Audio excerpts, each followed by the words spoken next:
Hello, hello, fam. Happy Friday night for most of us. It's Saturday morning here, but you get me. How are you? How's everybody doing tonight? Are you ready for this? I am mostly ready for this. Here and ready to take notes. Hell yeah. There is not a quiz next week. Jesus Christ. Wouldn't that be hilarious, though? No, it wouldn't. I don't give anybody school PTSD. Hey, Robin, how's it going? You stressed, Winter Panda? I'm sorry. Well, let's dive into this and see how this goes. We're gonna have some adventures here. This is a first timer for us, so let's do it, shall we? All right. You, me, and my incredibly strong opinions, which may or may not be correct. That's where we are. Any quiz on the internet is open book. That is true. And before we do anything else, Chris the Goober has redeemed the Goober Redeem. Goober of the Frozen North. Thank you so much, Chris. I appreciate it. The quiz will be next week's audio, honestly. Okay, so this stream is because of a few things. One, people seem to actually like to hear me rant about my my process and the things that bug me and don't bug me about storytelling and world building. And you guys have set me off on more than one rant of that kind on these gaming streams, so I thought maybe it'd be fun to just do a stream about that, and we can talk about the things that I care about, the things that I pay attention to. A few disclaimers. Hydrate, thank you. A few disclaimers. This is my opinion, first and foremost. I am not trained in any sort of formal creative writing. I don't even watch YouTube tutorials, I'll be honest. I've been a writer my whole life. I've written since I was a little kid. Obviously, I write scripts. I'm over 500 audios on the audio channel now, and all of those were things that I wrote. And my degrees in journalism and psychology, both of which are useful for writing, creative writing, but not specifically creative writing degrees. So, take that with a grain of salt. Like I said, a lot of this is my own opinion. Some of this is going to be standard storytelling structure stuff that you can get from any basic examination of the art. But some of it's just going to be me running my mouth. So again, bear that in mind, grain of salt. Most of this is not set in stone. If you're a writer, please just write. That's the thing. A writer writes. Whatever you are writing, write it. You can always go back later and tweak it, but get that shit out of your brain, put it on paper, write it. And specifically today, the stuff I'm talking about is going to have more to do with general storytelling, short stories, novels, scripts, even fanfic type stuff. Not so much world building like in D&D. Some of it will apply to things like D&D. But if this goes well, I might make a series out of these streams and bring on guests. Like, for example, Lupus. He's got a really big history with D&D. He's been a DM and a player. His world building is off the charts. His character development is ridiculously good. So bringing in someone like him to talk specifically about that stuff, since I don't play D&D, is, that could be fun too. But that's for another time. So, here we go. Let's talk about it. And I do have some notes. I'm going to refer to those, but they're mostly just bullet points for myself. If you guys have questions, please stop me, ask questions. I'm watching the chat while I talk. So, this is a dialogue. You guys can come to me with whatever, and we'll get it sorted. Storytelling. We're going to start with that, I think. So things like setting, theme, characters, conflict. You don't really have a story without conflict. My first rule for this is that try to have an idea of where you're going before you start. And this sounds like such a simple thing, but even for myself, the number of times I've sat down and started to write a story without really knowing where I was going with it, and then I get like 70 or 80 pages into it, and I have no idea. Nope, no idea where it's going. I'm just sort of meandering with these characters, taking a little stroll. No clue. Try to have an idea of where you're going to go with it. You don't have to know everything about where it's going. As an example, look at a lot of fanfic, especially like serial fanfic. People will start and not necessarily know where they're going, but it can meander in a functional way. It can be an adventure that's not necessarily dysfunctional to not really know where you're going. But in general, having an end in mind, if you plan to end it, which of course sometimes you don't, that really helps drive the storytelling at the start. And it's pretty important. You're in that trap now. Yeah, I feel that. It's really, really hard. For me with my scripts, and I'm using myself as an example a lot, most of you guys who've hung out in these streams for any length of time know that I try to keep most of my storytelling to 4 to 5 episodes of audio per like chapter, or per season, if you want to think of it that way. So like Elf Bandit, Post-Apocalyptic Scavenger, Tsundere Mermaid, those things are all, I try to keep them contained into a few episodes so that the barrier to entry is not too high for new people. If they come along and see that this is episode 147 of a series, they're probably not going to dive in. This isn't One Piece. It's not really, the return is not that great. But also for myself, it keeps me focused to know that I only have a few episodes to tell this story. What am I doing with it? So that's a good way to sort of challenge yourself and stay on track. Hey, Binary.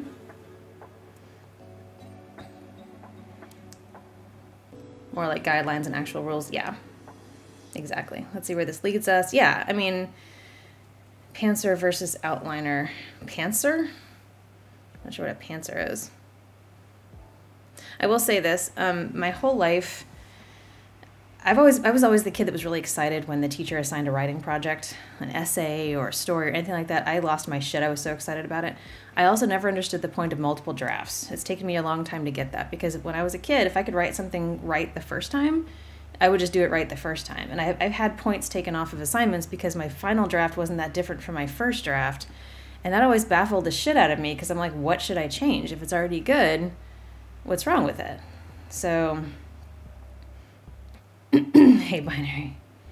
Oh, written by the seat of your pants. I see. That's what a pantser is. I gotcha. So, I think there are absolutely pros and cons to both. There's the trap you fall into with the fly by the seat of your pants thing is, again, not necessarily knowing where you're going with the story, not necessarily having a clear character arc in mind, not necessarily having your themes in mind. If you just have a character you like and you just throw them into a world that you've created because you're really excited about it and you're proud of it and you just want to see where it goes, hey, that's cool, but that's more like playing with action figures than it is telling a story. You're doing it for yourself. You're having a good time. You're taking your characters and you're moving them around and you're having them butt heads against each other and stuff like that. But at the end of the day, if you don't have any structure, and some people, I mean, especially if it's a short story, you can kind of throw that structure together as you go. But at the very least, you don't have to write outlines down. I rarely write outlines down. When I sit down and start working on a story, I don't have like a bullet point list next to me of what I'm trying to do with it. But I will have a general idea in my head of, okay, I want to make sure I hit this beat. I want to make sure I hit this theme. I want to make sure I bring it around to this before I get to this point so I can wrap it up nicely, things like that. So having that in your head, even if it's not written down, I think is a lot better than just sort of being like, I'm going to throw a bunch of shit out there and see what sticks. Because again, things get away from you. If you can do it, more power to you. But there's nothing more frustrating than spending God knows how many hours writing God knows how many hundreds of pages, and then looking up and realize you have no idea where you're going with this. Like, that is just the worst vibe. What did you walk into? I would have thought it was obvious. It does have a title. This is a fun educational stream. Now I'm taking the time to rant about the things I normally rant about while I play games, and now we're just going to focus on the rants. Just for today. Unless it goes well, and then we'll do a lot more. Okay, let's talk about basic storytelling. Oh, do you ever have characters taking a life of their own? Yeah, of course. I mean, as characters develop, especially, again, if we're talking about something really episodic that's just going on and on and on and on, episode to episode to episode, and it's gone so long, like even look at it like a TV show. The characters are rarely the same after 10 or 15 seasons as they were at the start. Characters are going to run off in different ways. And of course, with TV shows, you get multiple writers and stuff like that too. But like, reading isn't a strong point of yours. This isn't really about reading. This is about storytelling. This is about building worlds and telling stories in a way that people can enjoy. That's really it. It's not a reading stream, I promise. Okay, so yeah, characters will sometimes go off on it. The thing is, as long as you've got your character fleshed out enough in your mind that you kind of know what they're doing and know where they're going, they can't run off too far. You know what I mean? Like they can go a certain distance, but at the end of the day, it's your character. And we'll get into retconning later. I'm not a huge fan of it, but you know, you've got the power. You've got the power to develop this character in a way that you can keep them on a leash. However long the leash is depends on you, but you are the god of this universe. This is your world. So, hey, Poet. How the hell are you, man? Good to see you. Thanks for the follow. All right, so storytelling, the basic arc. There are several different story arcs that are sort of academically accepted. Dead tired, I feel that. What we're going to talk about is a really basic storytelling structure, okay? So you start with your setting and your status quo. This is the universe as it exists when the story starts, right? You kind of understand that, right? This is where your characters are generally introduced. The inciting incident. This is where something starts the plot. Because something has to happen for the plot to start, right? It doesn't just happen. Unless it's an anime and some random, well, even this is the inciting incident, some random furry creature falls out of the sky onto a girl and says, congratulations, you're a magical girl. That's the inciting incident. Furry creature falls out of the sky. Ta-da. But usually it's, you know, more subtle than that. Am I going to go into hero's journey type stuff? Not a super lot of hero's journey type stuff, but I'm going to touch on it. Just, yeah. After the inciting incident, you sometimes will have second thoughts. The hero, the main character, the protag, is going to reconsider whether they really want to do this or not. It doesn't always happen, but it tends to make it a little more interesting if it does. You know, people are complex. All right, after this, you get all of your rising action, including obstacles along the way, all the stuff that your hero is dealing with. Again, with the hero's journey. Yes, this is what they are going through, this is what they are fighting against, but it's all rising, it's all building to a midpoint to start with. The midpoint doesn't actually have to be in the middle of the story. This is important, especially if you're looking at like a 3-act structure for a script or for like a movie. The midpoint is not always right in the middle of Act 2. It's somewhere in there. You can have long Act 1s, you can have really long Act 2s, you can have, you know, whatever. It's going to depend on your story, but there is a midpoint. Usually around the midpoint, something beats the shit out of the hero. This is, you know, this is the challenge. This is what needs to be overcome. It also frequently involves a twist, changing the focus, raising the stakes, stuff like that. Following this, the hero is usually at their lowest point. Like, oh my God, I'm never going to win. Oh my God, I'm never going to overcome this obstacle. In 3-act structures, that's usually the end of Act 2. Hero is at the bottom. Everything sucks. Now we're moving towards the climax. There can be little mini climaxes along the way, but there's usually a big one near the end, which is where all that buildup is leading to. The hero figures out they can do it, they can do the thing, they overcome not just the initial problem, but whatever the new problem is, the bigger problem is. So when I talk about like a twist, for example, maybe you go into the story saying, oh, we need to save the town from, you know, the wizard. By the time you get to the end, the twist is more, oh, we need to save the world from the wizard. It's not just this problem anymore, it's this problem. It's a bigger deal. Everything's kind of shifted. The stakes have been raised. Hey, King J. So, get to the climax, yada yada, fight it out, hero wins most of the time, and then the falling action, where the loose ends are all tied up. There's a new status quo. Everything from the start has now been shifted to the new, this is how it is, and things sort of settle into the new normal, and that's kind of the end of the action. That's where we are. So, that is a basic story structure. Doesn't have to follow that, doesn't have to include all that, but by and large, the point of a story is to take somebody on a journey with a conflict and see that conflict get resolved. That is the satisfying part of a story. If you just watch somebody go through their boring day and nothing happens, that's not a story, like at all. Fad, thank you so much for the gift sub. Appreciate it. So anyway, that's where we are. You got your setting, you got your inciting incident, hero's off on the journey, fighting the obstacles, getting shit kicked out of them, low point, climax. Presumably the hero wins, although a lot of times they don't. That's a different kind of story. And there's other kinds of story structures that are specific to certain genres. There are more circular story structures where the thing kind of goes in a big circle and around again. There's some incredibly depressing story structures which end with the hero losing everything, and that's the end of the story.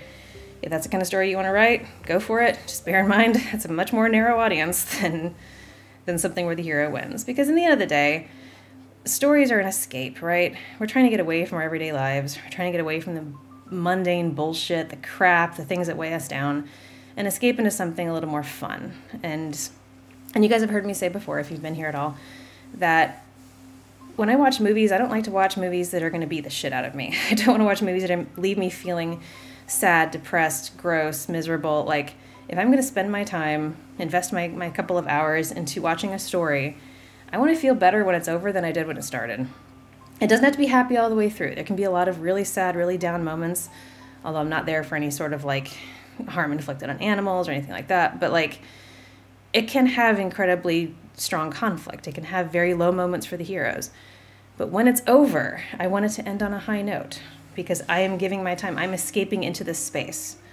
And if I feel worse at the end of it, that really wasn't an escape. That was just sort of abusing myself through a film medium. So, yeah. Yeah, doesthedogdie.com. I get a lot of use out of that site. Just checking things before. Like, just the other night, Lupus and I were watching, it was an animated movie, actually, and there's a dog in it. And I was like, you gotta tell me right now, does the dog live? And there's this long pause, and he's like, I think I'm legally required to tell you, yes, the dog lives. And I was like, oh, thank God. Okay, now I can watch this movie. So, yeah, it's important. Yeah, Warhammer is an example of just, suffering all the time, war for the sake of it. That's a different thing. And again, that's not so much a story as it is world building. And the individual stories within that space will sometimes still have a positive outcome. Like, there are individual stories within the Warhammer space that I am absolutely tickled by. I love the idea of an orc going back in time and killing himself just to get his own gun because he likes that gun a lot and he wants 2 of them. That's amazing! It's hilarious! Like, come on. What's not to like about that? And yes, there is value in stories that don't end happily. I'm speaking specifically about my own experience here, which was, again, the disclaimer from the start. I personally do not want to invest in a story if I'm going to feel worse afterward. That said, there are things that will make me cry, but in a good way. There are things that, like, I'll be sad, I'll cry, but, like, it's a good cathartic kind of cry. I'm a crybaby anyway, so, whatever, it doesn't take much to set me off. But, like, again, if the end of something is everybody's miserable, life sucks, what's the point? I just sort of drift out of that, like, ugh, man, now I gotta shake that off for the rest of the day. So, yeah. The Necrons are also funny sometimes. Yeah, exactly. Like, there's elements that are still entertaining. Like, it doesn't have to be all sunshine and rainbows for me to enjoy it. It just has to leave me feeling not shitty about everything. That's kind of where I am. All right, so let's talk about episodic structure versus serial structure. Because they're not the same thing at all, but they do dovetail. So episodic literally just means that. It's episodes of a story. The episodes are frequently able to stand alone, like a monster of the week type thing, There's a pretty clear start, middle, and end to an episodic story. Each episode has a start, has a middle, has an end. You don't need to see the next episode to know what happens. That episode stands alone. There's a lot of things, as an example, not just TV shows, but like The Hobbit. There's a lot of elements in The Hobbit that are very episodic. They all push the characters towards an ultimate end. But if you take a couple of those scenes out, sometimes you don't need them. Like, they don't necessarily drive the story. They drive the movement of the characters. But they are contained episodes within the story. And they have a very clear start, middle, and end. Classic Star Trek is episodic, yep. So that's that. Serial is where the story unfolds over a series of occurrences that all build the story arc. But it can go for a while. It can go, if it's an episodic thing, a serial can go over several episodes. So at the end of an episode, you don't have all the answers yet. The story is still going. There's an overarching story arc that is being carried forward. And sometimes it's both. You can have a little monster of the week type thing in case, like, X-Files episodes were great about this. You could have a monster of the week episode, but behind it all, there's this serial story arc happening about Fox Mulder and his family and the alien abduction thing and all that stuff. Like, it's still there, and it gets referenced within Monster of the Week episodes. So, good night, poet. Have a great one. So yeah, episodic does not necessarily mean serial, but they do go together pretty nicely. So it's important. Another example is of both of these, again, is fanfic. Fanfic is very episodic usually because people who write fanfic, by and large, they have day jobs, they have other things going on, so they will sit down and crank out an episode when they have time. And frequently that's just a little standalone story. It's a little pocket within the universe that they've created or that they are writing about. It's not their universe, but you know what I mean. And there's the episode, and ta-da, this thing happens, and then they, walk away again, tell another one. It tends to be less serial. If there's a serial element, fanfic has a way of strings being loose and just sort of left, or plot threads being forgotten, because we're talking about things that are being written over a very long period of time, sometimes spanning many, many, many episodes, and the serialization of it isn't always consistent. But that's fine. That's totally fine. Fanfic is a very interesting thing to look at, very interesting genre to follow because of the different ways that the stories can develop and the different levels of effort that people put into telling a story over time versus just little individual episodes. Hydrate, thank you. And stretch. The AI researcher written Harry Potter fanfiction. Yep. All right, so that's that. How many fan fictions are just putting characters into a world that's almost our world? Yeah. I think, again, that gets back to the escapism aspect. People relate to characters in stories. They see a character that they absolutely connect with, and they want to put that character into a better place, or they want to experience that character in a place that feels safer for them, warmer for them, that kind of thing. And I get that. Again, it's an escape. If that's your comfort, go for it. And I probably will use the phrase, if that's your trash, sometimes during this, because that's how I refer to myself when I talk about guilty pleasures or the dumb cheese things that I like, because I know they are dumb cheese, but I'm entertained. So that's my trash. I don't read fanfic by and large. I did in the past, of course, because who didn't? Everybody had that phase, right? I didn't really write a lot of it, but I certainly read it. So yeah. Hey, Eliminator. Exactly, Robin. People just want to see their favorite characters have a good time. Not be suffering, not be under attack, just having a good time. So there's that. But speaking of attack, thank you for the segue. Let's get into conflict. There really isn't a story without it, right? We need to have conflict. Conflict is what drives a story. It drives development. It drives a lot of things, honestly. So a real simple path to take with this is your main character wants something, right? And now you've thrown some obstacles in their path. There you go. That's your story. That's your conflict. So you've got your basic conflict types like man versus man versus the supernatural or God, man versus nature or the environment, and man versus self. Those are generally the big four. There are others, but those are the big four. They cover most conflict. And they can overlap within the same story. You can have more than one of those. Lurking side? All right. You plan on world building? It's okay. The VOD will be up, I promise you. So yeah. Obviously, if you don't know what those are, man versus man, of course, is a character versus another character. Man versus a god or supernatural, you kind of know what that means. Man versus nature or the environment. Doesn't have to be like Mother Nature. It can just be anything in their environment that is the obstacle. And man versus self. It's all internal. So that's driving our conflict. That's driving our character growth. That's driving our story. If possible, raise the stakes as the story progresses. And we talked about that a little bit earlier. But if you can, have that building action also be a building conflict. Now, it's not, will Steve save his family, but it's, will Steve save all of Gnomesville? It's, the stakes have been raised. There's more investment. Now people care even more. You guys understand that. Now, real quick note about suspense, because people like to build suspense. Suspense can be both about knowing something and not knowing something. So there's Alfred Hitchcock, filmmaker, absolutely master of suspense. He was a big fan of giving the audience information that the characters don't have. I don't want to go to Gnomesville either, Aqua. He gave an interview once where he described it like this. He said, imagine there's people sitting around a table and there's a bomb under that table. and the bomb goes off. What do you have?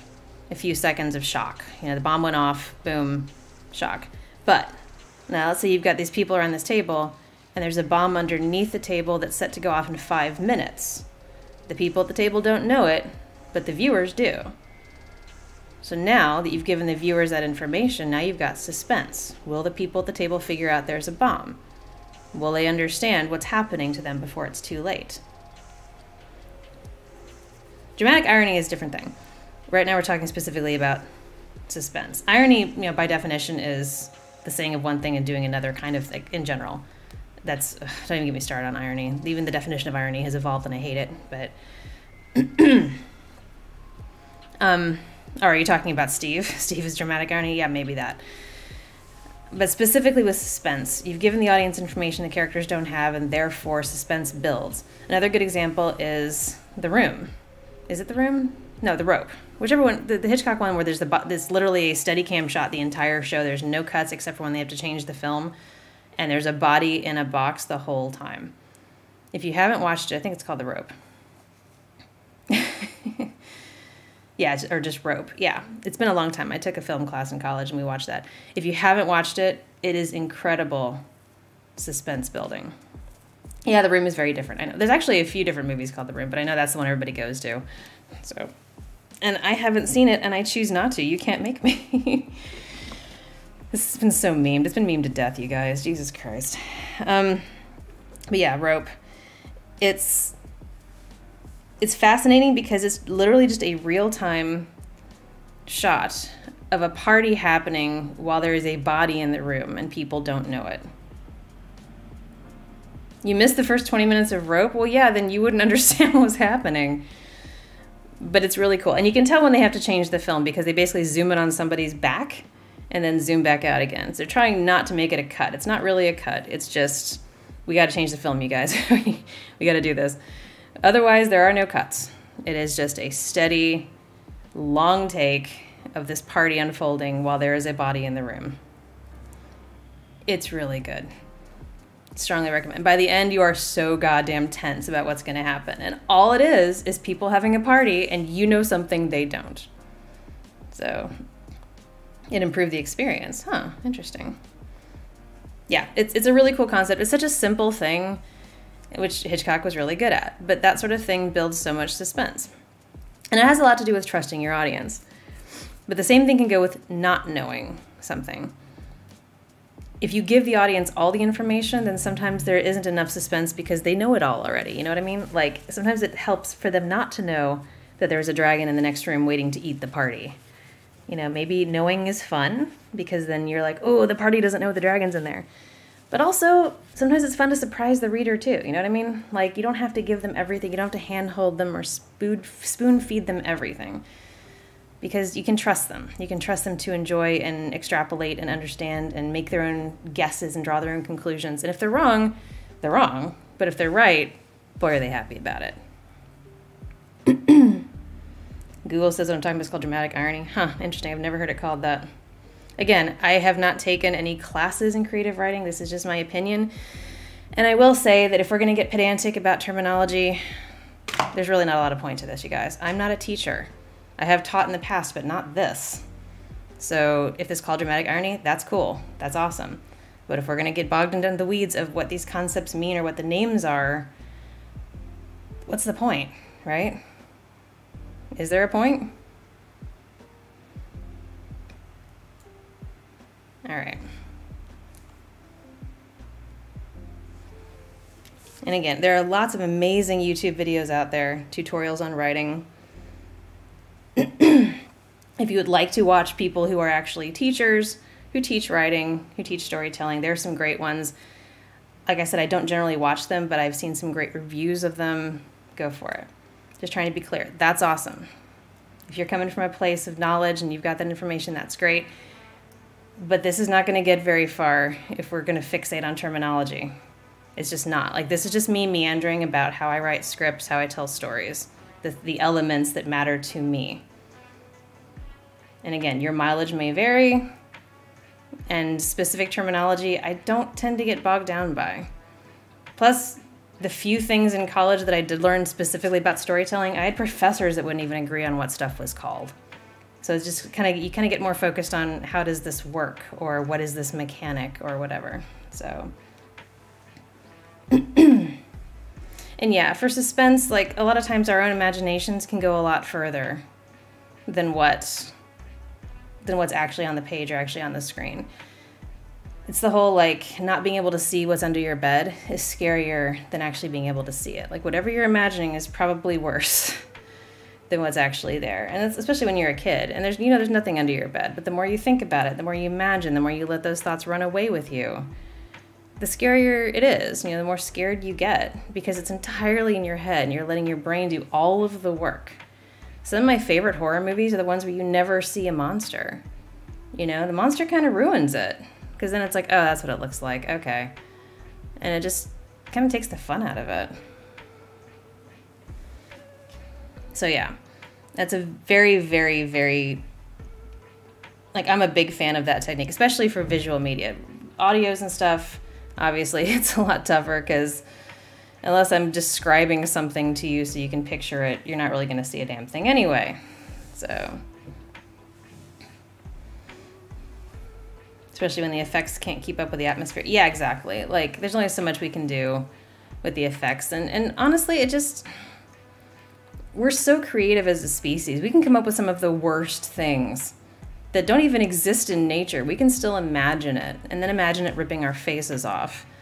And it's like, there's really nothing anybody can make that's scarier than what scares us individually.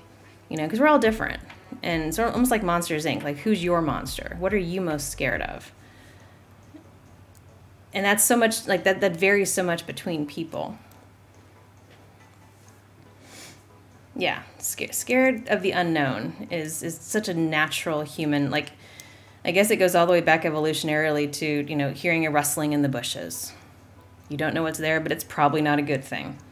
It's a fight or flight is our response to that. So...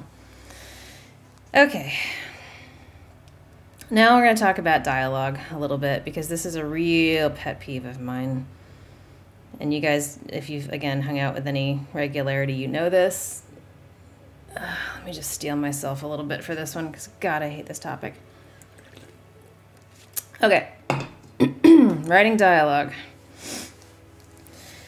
Keeping it natural. Nothing yanks me out of my immersion more than shitty dialogue. Like, aqua-hued orbs. Oh my God, Aqua. Yeah, shitty dialogue will absolutely pull me out of any great story, any great immersion, and just make me go, ah. Yeah, it's bad. But it's actually not that hard to write good dialogue. There's a couple of things you got to keep in mind. One, people generally do not say the name of the person they are speaking to.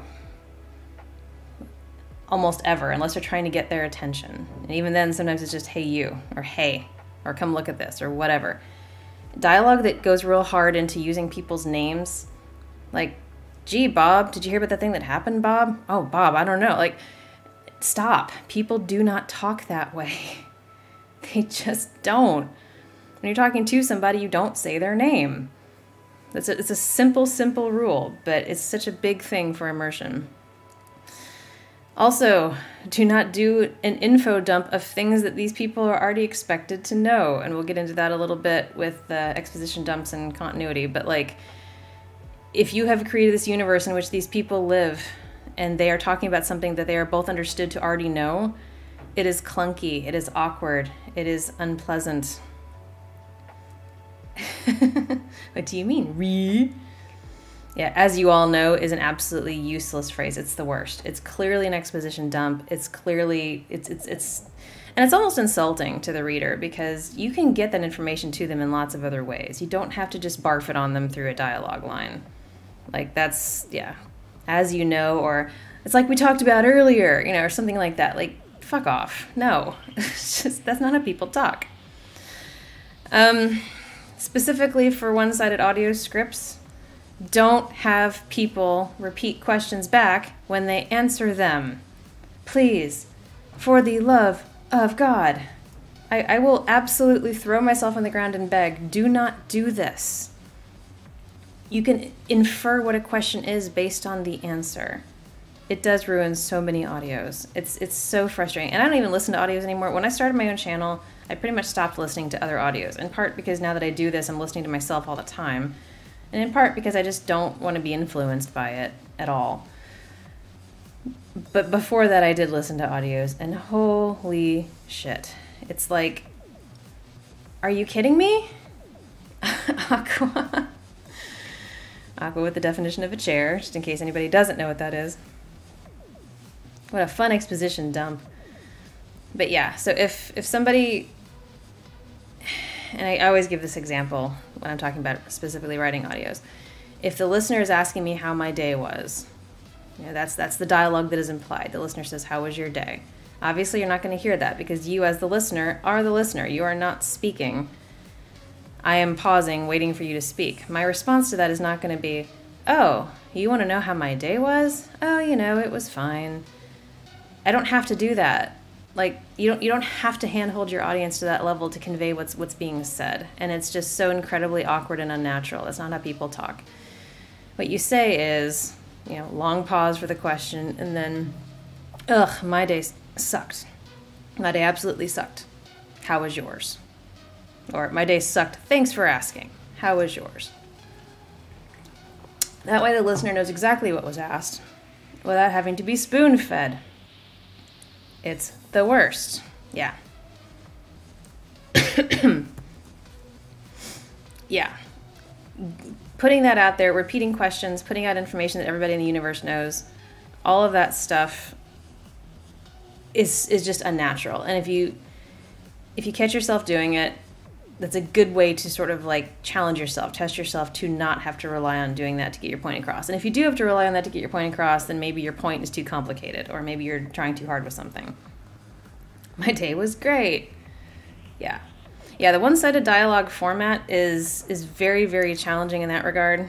It's how to tell an entire story with only half of the people speaking and maybe some sound effects, and that is literally all you have to work with. And it's always been very, very satisfying to me, very rewarding to me when somebody in the comments is like, holy shit, I was able to I was giving my responses and then you were giving your responses and it was like we were having a conversation because it all matched up.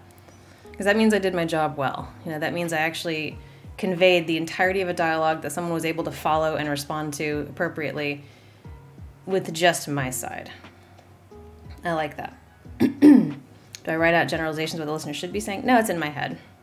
As I'm writing, I literally will write the word pause in brackets. So as I record, I know where to pause. But other than that, it's all just, as I write the dialogue, I just don't write down the listener's half. I write down mine. The rest is implied. And it's just all in my head. The only time I ever write it down is when I've got a collab going on or something, and then I have to write down what the listeners, or not the listener, but the other speaker is saying. So there's that. Take your time with dialogue. Dialogue, I find, takes a long time to write. If you're writing like a story or a novel or something. Obviously, audio is a different thing because it's all dialogue, but when you're writing a story, it's going to take a while. It might take you half an hour to write a page of dialogue, and that page of dialogue may take somebody 30 seconds to read. That's just the nature of it. Dialogue takes a long time, and it's frustrating. I get that. Like, it really, really is. It feels like you don't have a lot to show for it. You look back and go, damn, that took forever. And then you read it and it's like, damn, that was quick. And you just get to the end of it and it's like, I thought that conversation would be a lot longer. And it's not. It's just not that long a conversation. So if you want a long conversation, it's going to take time, and you've really got to pace it out. You've got to really take your time writing out the dialogue, writing out what everybody says. And this is one of those circumstances where when I say trust your audience and make sure that you don't spoon feed them everything, sometimes when it comes to dialogue, you do have to say more, because you might be like, oh, this is obvious. It's obvious what this person's trying to say. And it's really not. And dialogue is a place where a lot of writers will accidentally not say enough, like not convey enough, especially if it's like character development stuff, because they're in a hurry, because they think they've written enough, because it took them a really long time to write what they already wrote, so that's plenty, and because they already know. Like, when you're a writer and you know what's going on in your head, sometimes it's easy to forget that your audience doesn't have all that information. you do, and you think you're conveying it, but a complete stranger reading it might be completely lost because they don't have the knowledge that you do. So you have to be careful with that. And that brings me to the next thing with dialogue, which is read it out loud after you write it. Please read it out loud, and if it feels funny in your mouth, rewrite it. Took an hour to write, I figured it'd take an hour to read. Exactly. It does not. Do I show my drafts to people? No. I don't even have drafts. I write, each script I write, I pretty much write it in one go. I don't go back and revise. I write as I speak, which makes it easier later when I record. And I just sit down and I bang it out. I tell the story. And then when I record it, I can usually get it in one take because, again, I wrote it for myself, for my voice. And I can follow my own thought process as I go. So sometimes I'm kind of surprised. Sometimes if I'm really like on autopilot and I wander into my little closet to record and I start talking and I'm like, did I write this? Like, yes, of course I did. I just forgot. Like, I've written so many, sometimes I kind of drift. But no, I will occasionally send completed audios to people to listen to, like a beta listener, to make sure that like the levels are okay, the background sound is okay, the sound effects aren't too jarring, things like that. But it's literally sound edits that I'm looking for there. It's not notes on the story. It's not notes on the dialogue or anything like that. Yeah, well, I mean, when you've done this a while, you can kind of crank it out. If you have a good story in your head and you can, figure out how to do the dialogue format, you get into a flow, like you kind of vibe with it. But again, I've never been a drafts person. I try to write things right the first time, because that's just like, that's the story I want to tell. So I'm just going to tell it the first time. And generally speaking, I don't tend to go back and make any sort of edits at all. I don't even look at my scripts after I write them until it's time to record them. And then I just look at them to record them. And that's it. Do I change what I wrote as I record? Almost never.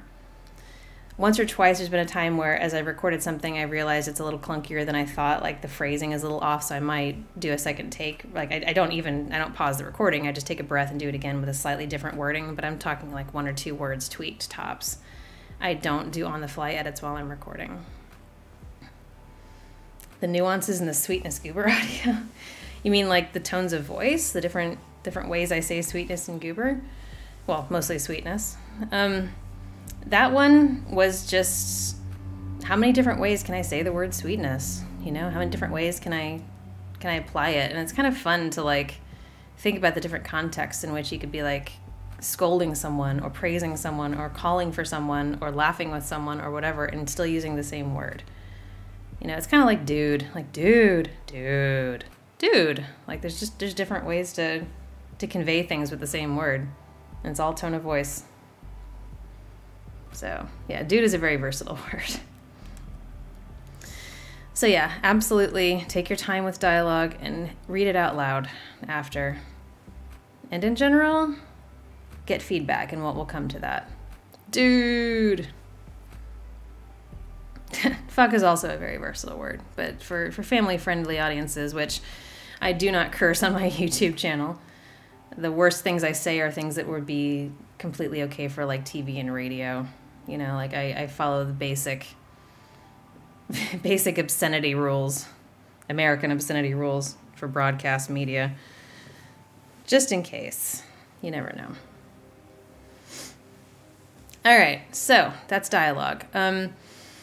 Again, I realize that's not going to solve everybody's problems with dialogue. I know that's a really challenging area for some people. That's difficult for me to wrap my brain around because since that's all I do, like all of my writing is dialogue, unless I make, a sound note or something. But yeah, 90% of what I write is dialogue. So I've sort of had to learn how that works. But especially in print, when you're reading a conversation, write like people talk. And that sounds so obvious, but like, people will say like and okay and not say other people's names and cut off the ends of sentences and use colloquialisms and things like that. Like, just think of the conversations you have throughout your day and write like that. Read it out loud if you're not sure. But it seems like the dialogue aspect is the easiest way to break someone's immersion. And it feels like it doesn't have to be. We talk all day long, all of us. We talk to each other, we interact with each other. Sometimes it is awkward, but like in general, we're pretty okay at communicating with one another. So yeah, read it out loud. Yeah, speak it. Okay, next. Sorry, guys. Let's talk a little bit about planting versus payoff. So when you're telling a story, you don't want to have a lot of wasted elements. And this is another really, thank you for the hydrate. How many writers without siblings will write siblings? I'll get to that. Just you wait. Okay, planting versus payoff. It's easy in stories to introduce a lot of elements that aren't going to go anywhere. Posture check. Yep, I'm mostly sitting up. Coffee goes hydrate. Yeah, I figured, and I appreciate it because I do forget to drink when I'm running my mouth. People will incorporate things into stories because they think something is cool without necessarily knowing where they're going with it. In general, if you introduce a concept or you introduce a plot point or you introduce a MacGuffin, an object that needs to matter, that's your planting. You're setting it up. Something's being set up. The payoff is when that thing actually happens. So, as an example, Chekhov's gun is a concept for this. If you take the time to describe something in a story, it should matter to the story. If you take the time to describe a gun in a story, that gun had better matter later. Yes, Chekhov's gun, exactly. The very specific example to that is a play where a guy right at the beginning is hunting and he's got a shotgun and he brings the shotgun onto stage. The reason he does that, because you don't necessarily need to see the shotgun to know the guy was hunting, right? You can just say, I was hunting. But he brings it onto stage. The reason he does that is because he uses that shotgun later in the play to unalive himself. That's the payoff, in a manner of speaking. So if you're taking time in a story to describe an object or a concept, something is happening, that had better matter later. Otherwise, you are leaving people hanging. You're leaving loose threads that don't go anywhere. And that's very, very common in stories. There's a lot of stories where you'd be like, wait, what happened to that thing? I thought that was going somewhere. No, it wasn't. And then you're just sort of left with it. All right, the gun belonging to Chekhov. The gun chosen especially to kill Chekhov. Chekhov's gun. Yes, that gun.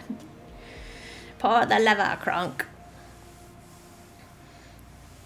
If you show a gun, the gun must be fired by the end of the story. Yeah, especially if you're taking the time to show it. Now, obviously, action movies with lots and lots of guns, not necessarily the case, but, Kermit's sewer slide. Ultimately, the whole point of this section here is to make sure you don't leave people hanging, to make sure you don't set something up that you're not using later. Don't waste the time, especially with things like audio, with things like movies and TV, with things like short stories, any constrained space. Novels don't really have this problem as much. They should. But honestly, where brevity matters, everything needs to have a point. If you're watching a movie and you're watching a scene, think about what the point of that scene is. What's the point of the camera angle they're using? What's the point of the lighting they're using? Everything needs to be motivated to tell the story. The music, the acting, obviously, which is sometimes the smallest part of a scene. What is being conveyed by that? What is the motivation? If it doesn't matter, if it's just pointless, then it's not contributing to the story. It's not helping. It's not going anywhere. And it's waste. It's just wasted because it's better if everything has a hand in where the story is going. It feels more satisfying when that's the case. So foreshadowing. We're talking a lot about foreshadowing with Chekhov's gun and stuff like that.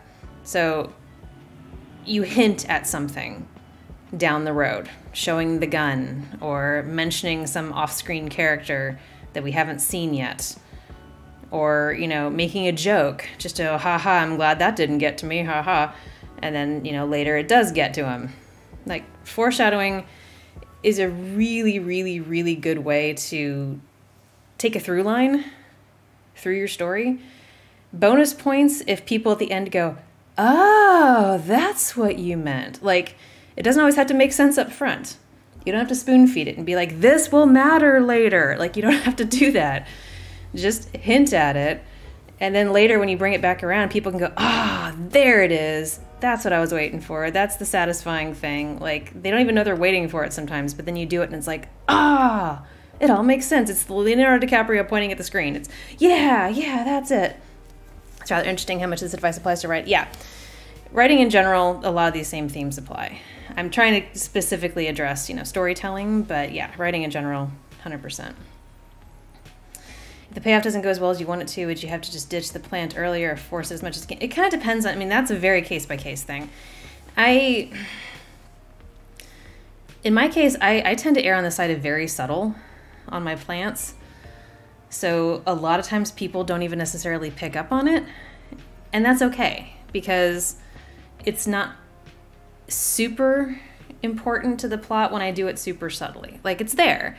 And I almost treat it like Easter eggs. If someone in the comments picks up on something that other people didn't, I get a tickle out of that. It's like, haha, you caught it. There it is. Like, that little nudge, that little, oh, I saw that reference to this, and then you brought it back around there, and it's like, yep, there it is.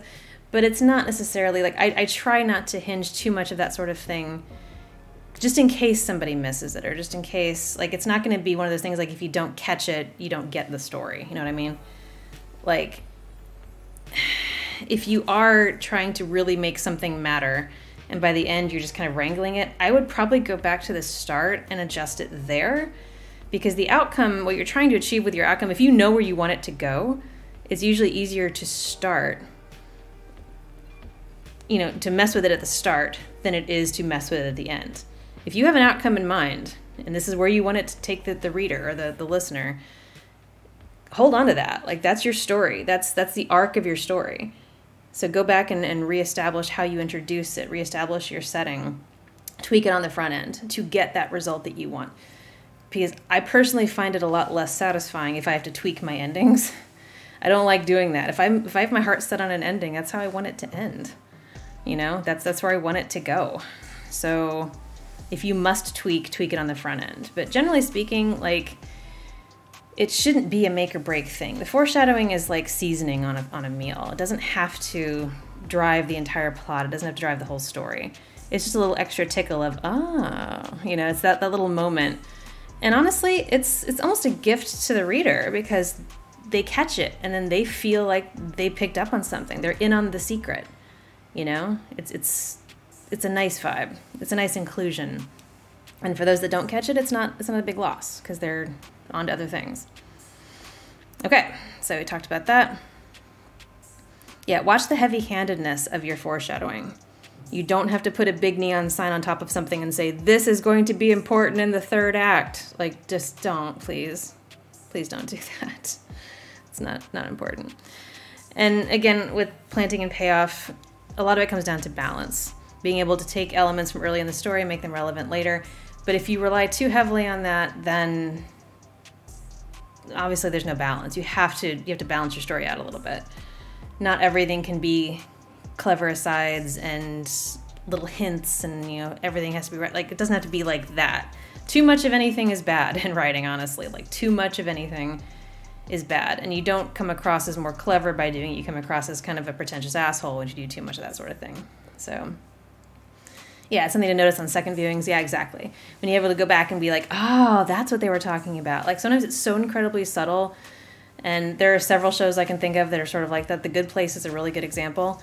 There are so many things that you miss on the first viewing, and that's okay, because you don't need them to understand. But when you watch it again, now you got it. And it's like, that was actually foreshadowing the whole time, and I didn't realize it. So it makes the second, third, fourth viewings entertaining. Writers decided to change the entire ending because the fans figured it out. Well, good luck to them. I don't know if that would be worth doing or not. Like, on the one hand, good job on the foreshadowing. You made it really obvious what's happening. But, like, if that's the story they wanted to tell, they probably should have stuck with it. I can't imagine an on-the-fly rewrite being good, especially for the ending of something. I can't imagine it being satisfying. But, yeah. Yeah, The Good Place is an amazing show. I highly recommend it. Great writing, great philosophical themes, and also just really great use of a lot of these literary devices we're talking about. A lot of good foreshadowing, a lot of good dialogue, things like that. Like it's very well handled. Okay, let's talk about characters. Character development. So, a lot of your story arc is going to revolve around the development of your character, your protag, what their story is. Generally speaking, could use the Jeremy Bear Me. Yeah, exactly. I mean, Jeremy Bear Me is time, but yes. God, how long? Jeremy Bear Me is a really long time. That would be a lot of good place watching, to spend an entire Jeremy Bear Me watching it. Meh. Anyway, all right, back to it. Character development. So, generally speaking, and again, this is not every character development and every character arc, but in a general sense, your character is going to have a want versus a need. Character journeys, heroes' journeys tend to start with things like this. There's something they want, and ultimately there's also something they need, and those two are not necessarily the same thing. Really good examples of this in a lot of just regular mainstream movies. God, Disney movies they go really hard into this, honestly. Like, what's a good example? I'm totally blanking all of a sudden. Okay, like Lion King. Simba wants to he wants to have power, he wants to be able to do whatever the hell he wants. He needs to understand his responsibility and his leadership of Pride Rock. Like, he starts out with a want. He wants to be king. He wants to do all these fun things. He wants to not be told what to do. By the end of the movie, he's arrived at his need. He needs to take his place. So, Princess and the Frog is an entire song. Exactly. I haven't seen that movie in forever. I need to go back and watch that. So the want versus need, they don't necessarily go together, but the journey for the want needs to take the character to the need. Needs to get them there. Yeah, Anna wants love, but she needs, she thinks she wants to get married and live happily ever after. What she needs to do is reconnect with her sister and find the value in family and things like that. Nothing to do with a man. So yeah, want versus need. A very, very, very simplistic way to propel your character's growth. So, to have a healthy character arc, your character needs to learn something, grow in some way, achieve something, get something. They have to go somewhere with this. Like, they can't be the same at the end as they were at the start. Otherwise, it's just very stagnant. It's not interesting. That character is not interesting. The favorite character that I've done, oh gosh, it depends on what you mean by favorite. Some are easier to play than others. Some are more fun to write than others. Some I'm particularly proud of from a storytelling standpoint, but aren't necessarily, the most fun to write or play. So yeah, if you can specify what you mean by that, that would help. Flaws in your characters.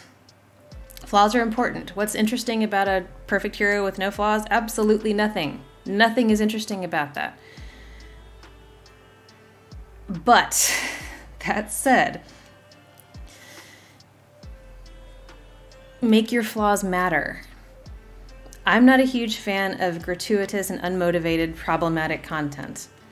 I'm not a huge fan of evil for the sake of it, unless you're giving some sort of psychological reason for it. I'm not a huge fan of having people do horrible things for shock value or just because. Like, I'm not a fan of that. A character can be a totally horrible person. Like, you need horrible characters. You need them to be bad to motivate conflict sometimes or move the story along. But shitty people being shitty for the fun of it just confuses me and feels pointless, and even worse if there's no consequences. Like, again, you can have a shitty person being shitty for the fun of it if that's motivating the story in a way that that person will then have to deal with the ramifications of their actions. If they just sort of don't ever deal with the ramifications of their actions, then you've got a planting versus payoff problem. You planted this character as being this shitty person. And our sense of fairness goes, okay, well, shitty person, motivating the plot. I bet they get theirs at the end. And then they just ride off into the sunset, and it's like, like, where's the payoff? So I know some people like to just write shitty for shitty's sake. You do you, boo. But like, speaking for myself, I don't get anything. I think it's lazy. I think it's lazy as fuck to write characters that are just bad and horrible and treat people badly and do horrible things and, you know, murder puppies and stuff like that just because they can, without a point. If that doesn't matter to the story in some way, and even then, it's gonna be a hard sell to me why any of that shit needs to happen where the viewer or reader can see it. Like, justify the shit out of your violence, people. Like, if you're gonna go that route, just make it matter, make it count, and don't wallow in it. Don't force the reader to wallow in it. Hey, Lupus. Sorry, I was not paying attention. Bye, myopic.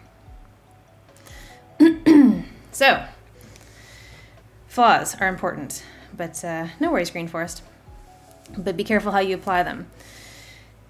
Speaking of that, when you're writing groups you are not a part of, obviously that's going to happen. If you're a male, if you're a cisgender, heterosexual, male, white person who is writing people of color or writing women or something like that, you're going to have to. Like, you can't just write an entire book about white cishet males. Like, that's, I mean, it's obviously it's been done, but don't do it. But be mindful of a few things. Good morning, Lupus Arkham. Do not make someone's entire identity revolve around their marginalized status. I swear to God, if I see one more gay character whose whole personality is gay, I'm going to lose my shit. That's not a personality. That's not character development. That's lazy.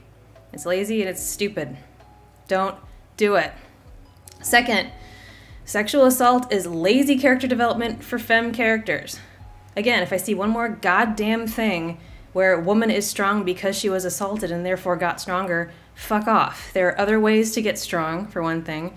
And also, assault doesn't always lead to strength. Sometimes it leads to years and years of trauma and misery. So don't. I feel like so many male writers genuinely think the only way for a woman to grow is to live through hell. And it's like, please, please don't. Women are also people. We feel things besides whatever the three emotions men seem to think we feel. Also, we are not as fascinated with our own boobs as male writers seem to think we are. Less jiggle in the descriptions, please. Like, we don't notice. We don't notice when we jiggle. So, yeah, I get it, but yeah, hydrate, thank you. You were bad about that in your early creative writing. Yeah, I get that. Descriptive writing. We haven't actually gotten to world building yet, Green Forest. We will get there. Perfect. Historical accuracy is a really, really bad defense of poor choices when you're writing fantasy. Again, people look at something like Tolkien and say, well, it's okay if there's, or not Tolkien specifically, but Tolkien-esque type stuff. It's okay if there's slavery because it's fantasy. You don't have to write slavery into your fantasy. There is no actual historical time period that had dragons and slavery. That didn't exist. I get trying to parallel existing historical times, and I get trying to maintain certain fantasy tropes, but you don't have to be shitty just because you think it's historically accurate. You can do whatever the fuck you want. It is your world. It's your fantasy. You can actually, you can have marginalized people. You can have marginalized races. You don't have to lean hard into things like slavery or rape or whatever because you can. Like, sometimes it really genuinely feels like some authors just really like writing that shit, and this is their excuse to do it, which is uncomfortable to read, especially when they dive really hard into the very gratuitous and unnecessary descriptions. And it's like, whose rocks are you getting off, buddy? Because this is rough. Hey, Burrito, have a good one. Yeah, she bounced boobily. Exactly. All right, and last but not least, please don't speak for communities that you are not a part of. Again, you can write women, you can write people of color, you can write whatever the fuck you want, but if you are speaking for them, if you are trying to represent for them in your writing, don't. It's way better to speak to people in those communities and have them help you. Use some sensitivity, give them the voice. We got enough white saviors, we have enough. So try not to soapbox on behalf of cultures that you are not a part of. Because as well-meaning as you are, and this is always from a place of well-meaningness, I get that. People genuinely want to help. How can I help the marginalized. I know I will speak for them, and don't. You're not helping when you do that. You think you are, but until you've lived that experience, you just can't. And it sucks, believe me. I get that. I'm white, and there are ways that I want to help a lot of other marginalized communities, and it's so tempting to just be like, I'll just do the talking. No, that's not how it works. And it's a hard one. I get that. It's a really hard one, but try to be very mindful. Again, if you are writing communities that you are not a part of, reach out, find some people in those communities, talk to them. You'd be amazed how many are genuinely willing to help with language, help with descriptions, help with tone, help with all kinds of things. All right, so segueing into that, let's talk about feedback. Get feedback from people that you trust as often as possible. Please. Especially if you're new to this, or especially if you're writing something outside of your comfort zone. Absolutely get feedback from people you trust. Get input not just on the story, but also the characters, the setting. When you reach out, tell them what you want the feedback on. For example, people sometimes come to me and say, can you read this and give me your opinion? And I will ask them, do you want this to be a red pen opinion, or do you want just a general feedback on the story and the themes and stuff like that? Because if you want red pen, I will go hard. I will turn on my inner English teacher and I will mark up every grammatical mistake, every punctuation mistake, every spelling mistake. I will catch it. But I find that a lot of times people don't want that. They just want general feedback on their ideas, which for me as a former editor, it's hard to read sometimes for the ideas if I get caught up in like the minutia of punctuation and grammar and things like that. But I'm getting better at it. So let people know what sort of feedback you're seeking when you reach out. And then, be open to what they have to say. Because that's the other thing. Asking for feedback is one thing. But deep down, every last one of us, when we say, hey, what do you think of this? We want the answer to be, oh my God, it's great. I love everything about it. No notes. And that's generally not going to happen. We have to be open to constructive criticism. We have to not get defensive about it. We have to not get pissy about it. We have to not be like, well, you don't know what you're talking about. I don't even know why I asked you. No matter how tempting it is, beta readers, beta listeners, they will have insight that you just don't have. And a lot of times it's the forest for the trees thing. If you're so close to your own work, you've been spending so much time writing this thing, building this thing, describing this thing, you know it inside and out. This is your world. This is your story. This other person is just now getting into it. They're just not being introduced to it. And if there's things they don't understand, it's probably not because they're stupid. It's probably because you didn't tell it in a way that they can understand it because you thought it was understood, because you understand it. It's implied. You have it all in your head. You got it. But they don't. They don't got it. So you might have to go back and clarify some things. You might have to go back and explain some things. And some of the writers that I've talked to who have been published, they talk about the editing process, going back and forth with their editors. A surprising number of notes they get have to do with things like clarifications and explanations. That they're genuinely like, I thought this was obvious. I thought this was super clear. And the editor's like, it is not super clear. And this needs to be better explained. And it can feel almost remedial. It can feel like you're sort of again, spoon feeding. Oh my God, I've described this 8 different ways. How much more clear can I get? But again, you're already so immersed in it. You live and breathe this world that you've created. Nobody else is in it like you. So anyway,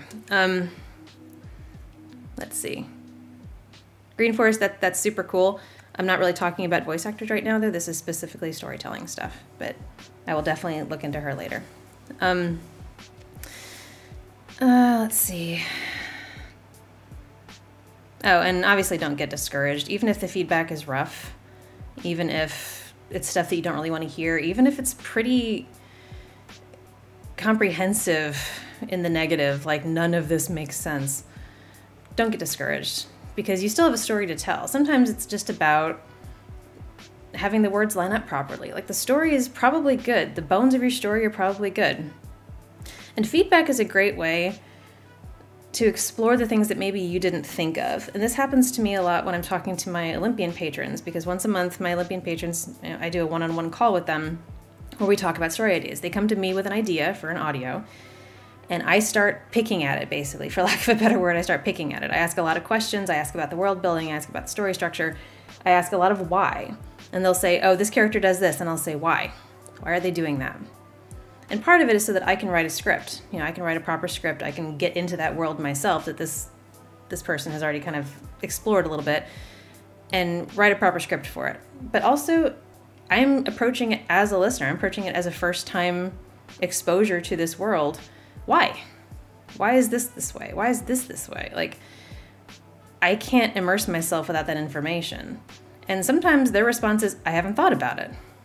Because in their mind, it just makes sense. Oh, of course it works this way. And it's like, yes, but why? Or how does this work? Or what specifically does this do to this?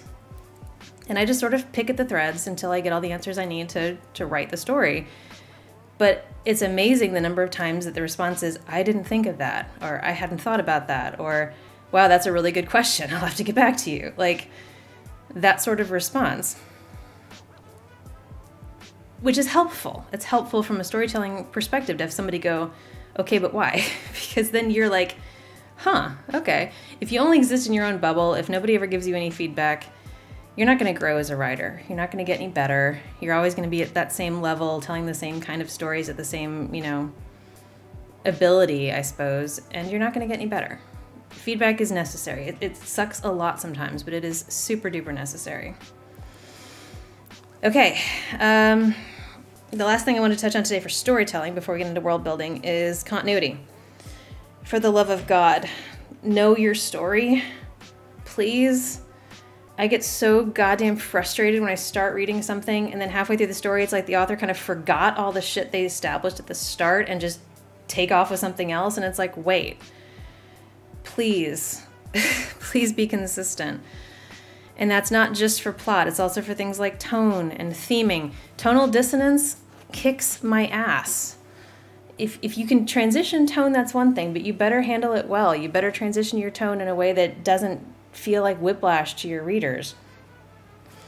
But please, continuity in all things. If you have a tone, if you have a theme, try to carry it through. This is your story, and carry it through.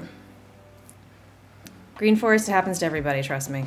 Even people that outline think they have a consistent tone or theme, and they don't necessarily. So it's very, very, very common. Also, please don't retcon stuff if you can help it. Retcon, if you guys don't know, that stands for retroactive continuity. It's basically going back and undoing something that was already established because we're not doing that anymore. We're doing something else now. It's super common. It's kind of a comic book trope, which, okay, fine. Comic books have Jeremy Bearimy levels of complication with their timelines. I get it. But if you're using it yourself to just undo the shit you did before because you don't want to have to go back and rewrite it, that's just lazy. Don't. Please. Don't retcon your shit. Also, from a continuity aspect, try not to paint yourself into a corner.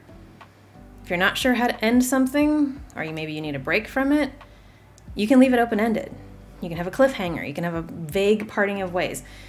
With my audios, I rarely will kill off characters, or I rarely will end a series hard in a way that can't be revived later. Really, the only one I can think of that I've ended with a pretty solid ending that I don't intend to revisit is the Kudere Alien. I like how it ended. It's got a very satisfying conclusion. I don't see any way to bring that back that doesn't weaken it. I could bring it back. I've had a lot of requests to bring it back. I don't want to because I don't want to make a strong ending weaker. And that's exactly what would happen if I did. Almost every other storyline I have going, even if it's the end of a chapter, end of a season, however you want to say it, I leave it open-ended. It's goodbye for now, but not forever. Or it's, we've got a long journey ahead. Let's go. And there we go. And then it can just sort of be left hanging in limbo for as long as it needs to until I can come back to it and carry it forward again, or until I am back in that headspace for it. Because I hate brute forcing scripts. I absolutely hate it when it's like, oh, I've got to write another of these. Here I go. And it's like, ugh, I hate that. I want the story to flow naturally.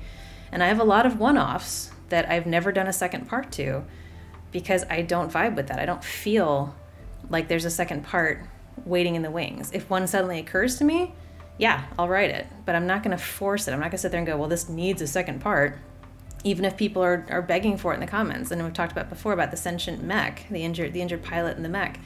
I was like 2 years in before I wrote a sequel to that one, because nothing felt like a good sequel to that one. Same with the Saving the Superhero. That was another one that people really wanted to know what happens next. And sometimes the answer is, I don't know yet. It hasn't come to me yet, and I'm not going to sit here and bleed all over my keyboard waiting for something to come to me. You know, it's got to be natural or it will suck. It will suck for you. It'll suck for me.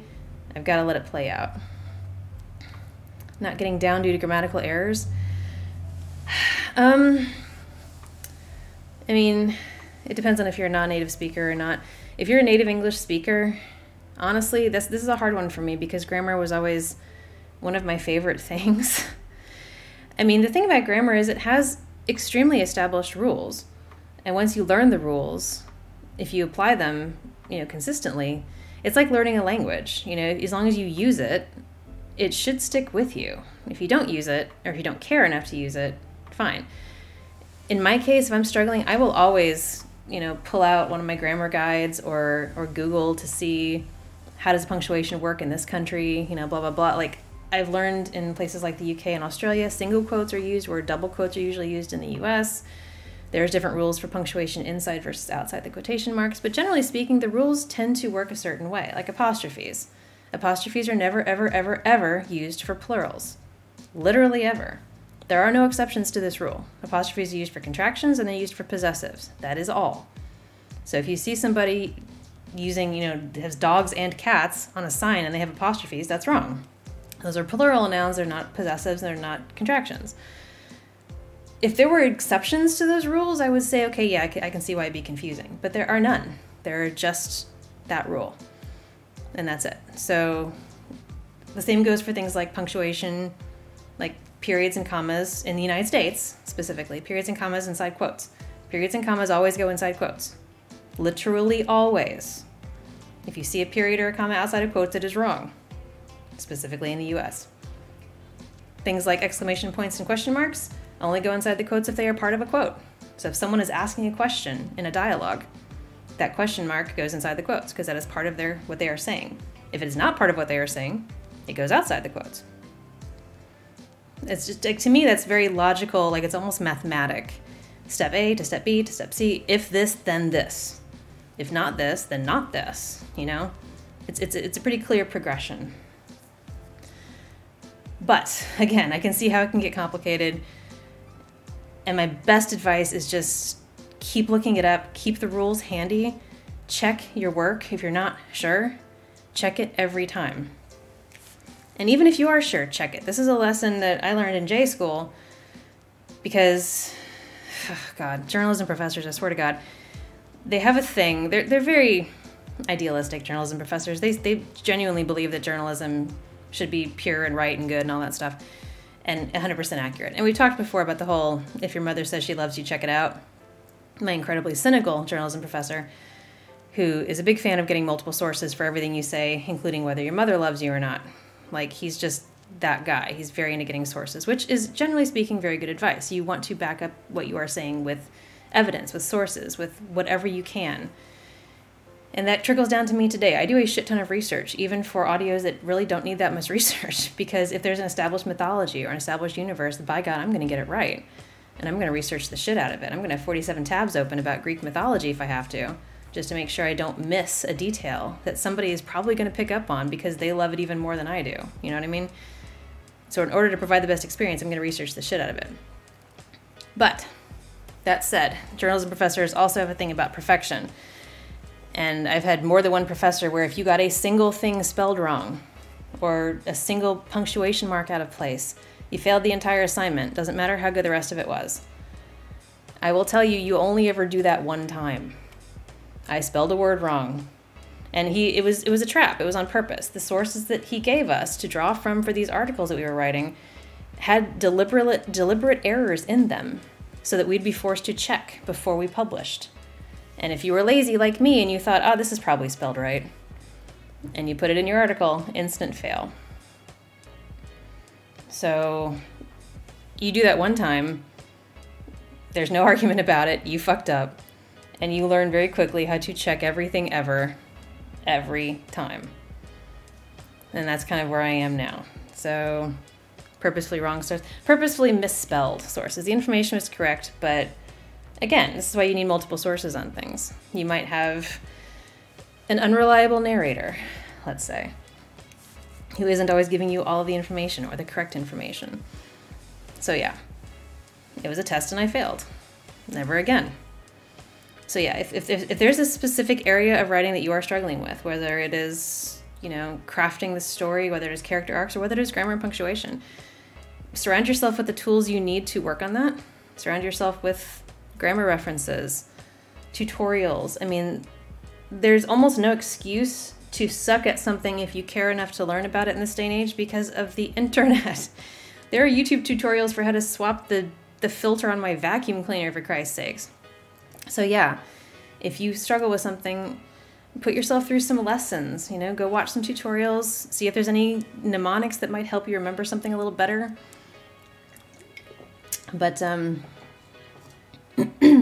but yeah, honestly, just keep the tools handy that you need and check yourself constantly. And again, with the feedback, there are ways to get feedback from people. If you specifically want grammar and punctuation feedback, tell somebody that. Be like, look, I don't care about the story right now. I want you to read this and tell me if I got the words right. You know, I want you to read this and tell me if my punctuation is so bad that it's going to ruin somebody's immersion. Because for me, that does do it. That's another immersion ruiner for me, is shitty grammar and punctuation. Because it's hard to parse it. You know, my brain is like, ooh, not right, oops, still not right. And then I just lose the story, which is a me problem. I get that. Most people don't struggle as much with that as I do. But it is a me problem, and I will absolutely walk away from a story for that. So yes, is that one of the reasons I stay away from time travel? Yeah. A couple of reasons I stay away from time travel. One, it is an absolute bitch to write. I mean, there's different ways you can do it. You can do it with the, you know, the splintering timelines thing. You can do it with the Back to the Future way, which is the worst way. But for me, honestly, time travel is kind of lazy, because it seems like a way to insert havoc and insert elements that you have a harder time shoehorning in other ways. And if you pick at it even a little bit, it generally falls apart, because despite the fact that it's a lazy device, it's also incredibly hard to write well, because you can't possibly consider every eventuality. You can't possibly consider everything that could happen or could go wrong or whatever. And if you try, your brain melts. So like, it becomes this sort of convenient plot device to do something, but at the same time, it's almost impossible to do well. So you're sort of stuck with this half-assed concept that doesn't really work, but you're trying to make it work anyway, and you're hoping people pay more attention to the story and the characters than the actual mechanics of it, because please don't pick at this, it will unravel. So yeah.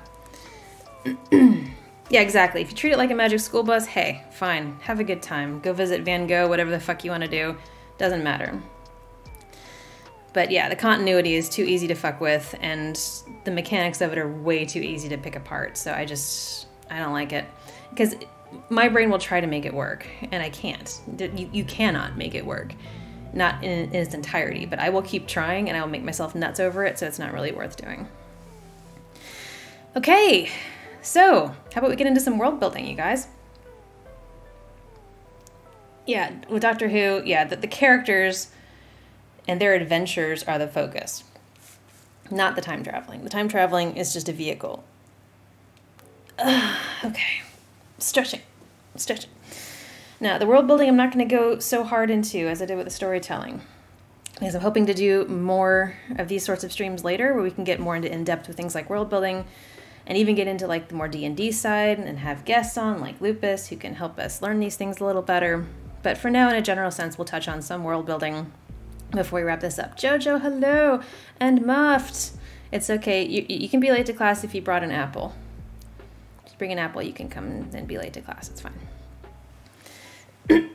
Okay, so world building. This tends to be something people really get into because, again, it's your world. You're making this universe. You're making this world exactly the way you want it to be. It's your perfect setting for the story that you want to tell, for maybe several stories that you want to tell. It's adventure, it's landscapes, it's specific rules of physics and religion and law and everything else that you want to make. That is your world.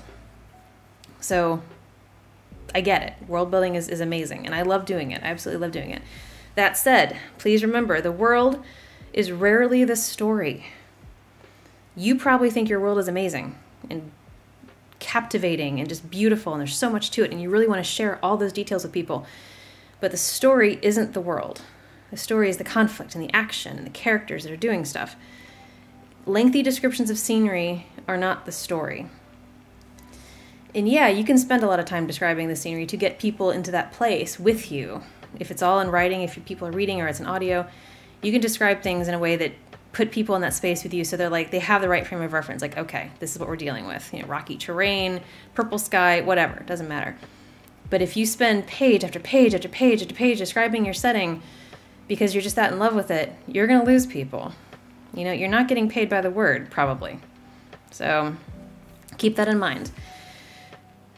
How much of your world you share really kind of depends on how much the reader needs to know. And you can build your world vastly far beyond the point that your reader needs it. Like, generally speaking, that's a good idea. You want to build a big, broad, beautiful world because then you can operate within it and you don't have to add things as much on the fly as your characters wander off into different areas and you go, oh shit, I haven't really thought about what's over there. I should work on that. Like, the more of that you can do in advance, cool. But also be careful with things like the rabbit hole of details. Because boy, is it easy to go completely down to this level of, okay, well, this particular region has these 5 different elements that are mined in the mountains, and they're mined. It's just, it gets so incredibly minute if you follow it down, and that might be incredibly important to the story later. But if you spend all of your time on that, there isn't a story. You know what I mean? And there's, again, nothing wrong with rabbit holing to a point. Like, you're building this world. This is your world. But you might never get to some of those details in the story. There's a lot of details I don't get to. I've built out a lot of stuff in some of my stories. Like, I know what's happening in the background in my head. I know what things look like. I know what things are happening. I'm probably never going to touch on them because where the story is going, where the plot is going, and where the characters are going, they're not going in that direction. They're probably not going to double back. All that information is still there, but it probably won't get used. And that's okay. That's totally okay. Like, I'm okay with entire elements of my world just sitting on a shelf. Because either A, I may come back to them someday or use them for something else, or B, it's more important to me to tell a good story than it is for me to share my beautiful world. Like, I didn't draw this drawing of a sunshine in a house and go shove it in the face of everybody at my parents' party so they can say, nice job, sweetie, what a pretty world you've made. Like, that's not the point. It's existing to support my story, not the other way around. You have a question about details. Go for it, Muffed. What is your question about details? I love questions. Biggest trap of world building is it's fun to go into details that aren't even going to be relevant. Yeah, and that gets us back to the Chekhov's gun thing. You might want to spend 3 pages describing a particular tavern or something, but if that tavern's not going to matter later, you just wasted your reader's time for 3 pages, you know? It needs to matter. If you're going to go into that level of detail, please make it matter. Otherwise, it's just another loose end that make people go, oh, God, that was a hard read.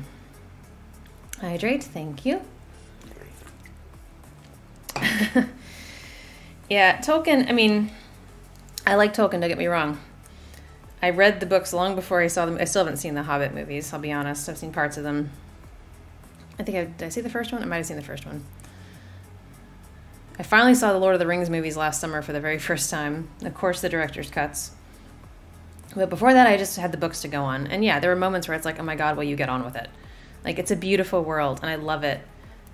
But there's a time and a place for getting into some of those details.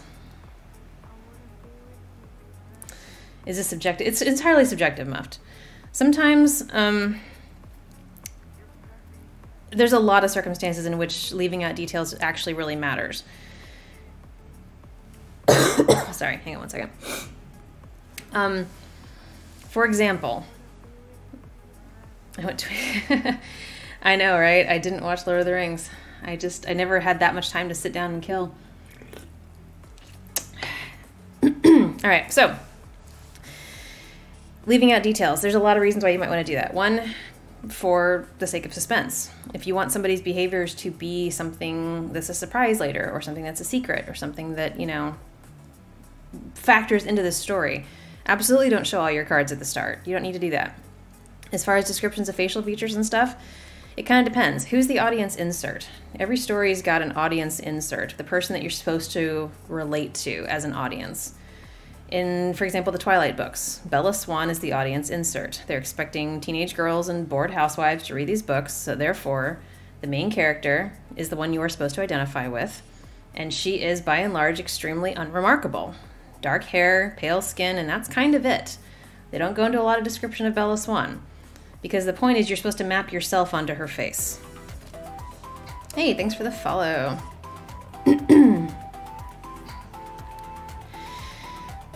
So sometimes leaving out those details is important to help your reader become immersed, because they are seeing themselves in that place. They are seeing themselves in that character. And if you go into too much detail, then yes, you can kind of ruin it, because you're locked into a certain description. You're locked into a certain place with that character, and it becomes harder to identify with them. It becomes harder to map yourself onto their face. So, and that's why I try not to spend a lot of time on descriptions when I'm doing audios, because I want your immersion to include the mental pictures of what you think is happening, what you think things look like. If I tell you what everything looks like, or worse, if I do like a face reveal or something, then every time I talk, you're not going to have your own mental picture. You're going to have my face talking, and that ruins it as far as I'm concerned for the ability to immerse yourself in these worlds and these characters that aren't me. So yeah, I try not to describe my characters where possible, because it needs to be what you want it to be. You know, especially in a format like mine, where the listener isn't just passively consuming the story, but they are actively in it. They are actively participating. I am speaking to the listener. So in your head, you should be picturing my character talking to you, looking at you, expressing, you know, interacting with you. What that looks like to you is entirely unique to your perspective. It's entirely your perspective on this, not mine, not anybody else's. What you see is how you interpret the story. And if I provide all the descriptions and stuff like that, then I kind of ruin that. That said, obviously I do use thumbnail art, but I try to keep the thumbnail art fairly vague. Every time I order art from an artist, the only notes I give them are brown hair, green eyes. And then I let them go nuts. Sometimes I show them that they want reference pictures. Sometimes I show them some of the other art other artists have done. But by and large, I really kind of like them to do their own thing. I want to see their interpretation of what they think this character looks like. And then I'll use that, you know, for the thumbnails. In the Hobbit movies, there's a few events that never happen, or just time fillers. Yeah, the Hobbit movies are a whole ass mess about taking an episodic book that barely has enough content for one 3-act movie and turning it into 3 3-act movies with a lot of unnecessary shit and a love triangle and all that other crap. Yeah, don't even get me started on the Hobbit movies. I have strong feelings about those. But if we get back to the roots of the Hobbit, which is just nice stories that Tolkien wrote for his children, you know, that are meant to be bedtime stories for kids, then you're kind of getting back into the point. Then you're getting back into the beauty of it, the magic of it. So, all right. So, world building. Yeah, let me scroll back up. I did see a question. Strong characters versus strong world building. I would posit that strong characters and strong world building are not mutually exclusive. I mean, you can build an amazing, strong world and some amazingly strong characters to operate within it. And those two can coexist. They are not competing for attention. They should not be competing for attention. If your stories are like wrangling, you know, with characters throwing elbows, jostling for screen time next to the description of your scenery, you're doing it wrong. These things are cohesive. These things exist together. They are all parts of the whole. The characters operate within the setting. The setting operates to support the characters. You don't do them separately. So they have to stay immersed together, and they can both be equally strong.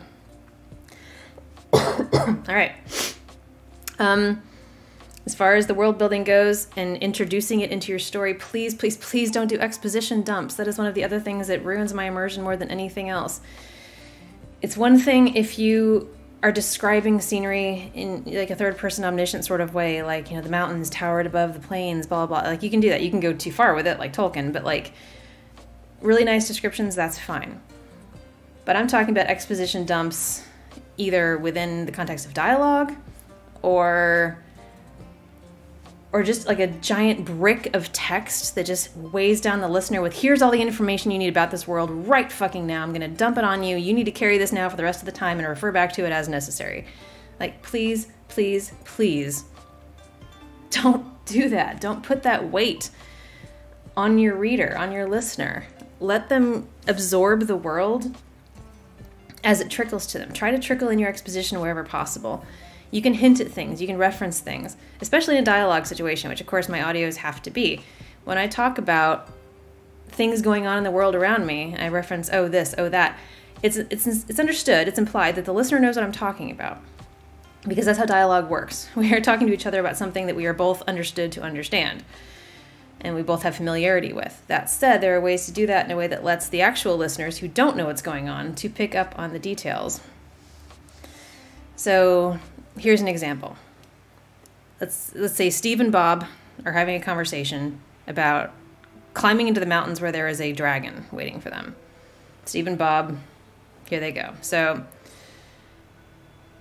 these mountains are dangerous, Steve said to Bob as they began their climb. They're at least 5,000 feet tall, and there's a dragon that lives inside a cave somewhere above us. It has killed a lot of people with its fire.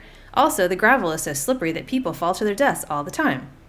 I've heard about that, replied Bob. I actually know all about this because you and I live in the same village and we've grown up hearing all about these mountains, and it's weird that you'd be telling me any of this. Right? Yeah, they're not going to have that conversation. A better way to do it is for them to say things like, any sign of her yet? Not yet. Do you think she can sneak up on us? Oh, it's possible, but I bet we'll hear her coming. Those leathery wings are pretty loud. Oh, good, because I'd rather not take a blast of dragon fire to the face right before we've even gotten over the first hill. That kind of thing. Like, from that you can infer they're climbing a mountain, they're climbing something high, and there's a dragon who's looking for them and wants to burn them. Without them having to talk specifically about, there is a dragon on this mountain. Yeah. You got the information. You still put the information out there to the listener, but you do it in such a way that they feel like they're walking along with these characters. They're part of the conversation, but they're still absorbing it. Yeah, show versus tell is important, obviously. But also how you show, not in that brick of exposition, not in that incredibly awkward conversation. Just trickle it in, let your character sort of slide, like sliding into a hot tub. Like, let them slide into your world and just immerse themselves a little bit and learn as they go. Now, obviously, things like fish out of water, isekai type stuff, it gives you a better opportunity, and this is an incredibly common device. You see this so much in literature, where they get to do an exposition dump because there is a new character, probably the audience insert character, who doesn't know what's going on. They've either just been brought to this new world, they're completely lost, or they've woken up after a long sleep or something like that, and they don't know what's going on. So here comes a character to explain it all to them, walk them around, show them everything. There's not anything necessarily wrong with that device. There's nothing inherently wrong with a fish out of water exposition. I've used it myself. The post-apocalyptic scavenger is exactly that. The listener's waking up after 100 years in stasis. The world is very different. She's leading them into what this new world is like. That said, she's not running her mouth the whole time with, here's all the things you need to know. This happened, and this happened, and this happened, and this happened. It's more like asking questions like, well, what's the last thing you remember? And, okay, well, did this happen before you went to sleep? Or did this happen? Or, oh, yeah, by the way, don't forget, don't touch that kind of thing. Like, things like as would naturally unfold in a conversation where you wouldn't necessarily have all the information. Like if you were explaining to some time traveler who literally just landed in front of you what this world is like, you would leave out a lot of stuff because it wouldn't occur to you. You wouldn't have all the information at your fingertips. You might be like, okay, well, here's the basic rules, blah, blah, blah, blah, blah. But as the day went on, you'd be like, oh, shit, I forgot to tell you. Or, oh, yeah, wait, don't touch that. That will burn you. You know, things like that will occur to you as time goes on. So important to, again, keep it natural where you can. Is it possible to overshow? Again, to a point, if you're going into super flowery descriptions, you don't want to lose the forest for the trees. You don't want to get so hung up in your own descriptions and so hung up into your own world building that you lose the story. The story should still be the focus. Also, I saw you had a question above. Tips for dystopian world building, including tips on what to research. Okay. a fun way to tell dystopian stories, at least for me, pick something about this world that either sucks or is probably going to suck, or pick some aspect of infrastructure that could potentially fail and take that to its conclusion. Take that to its extremely absurd, but still somehow logical conclusion. So, an electromagnetic pulse that's big enough to take out all the computers on a continent. Bam. There it is. You do that.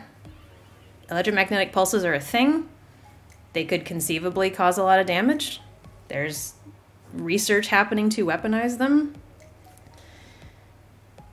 What would happen if one of them took out everything? Just fucking everything. You know? There you go. Now suddenly we are in a post-apocalyptic hellscape because that's a goddamn apocalypse right there. Little things like that. Or, let's say all of the water becomes undrinkable, except for like reclaimed water using certain resources. What happens? What is the base nature of people that they would behave in a certain situation? And again, try to follow natural through lines. If people at the start of COVID are losing their shit fighting over toilet paper in the supermarket, what would happen if the water itself became undrinkable? You know? What would they do then? How would they behave? What sort of black market would spring up? How awful would it be? Or would there be some inherent goodness to cling to? Would there be some good little spots here and there of people helping each other? And then, on top of that,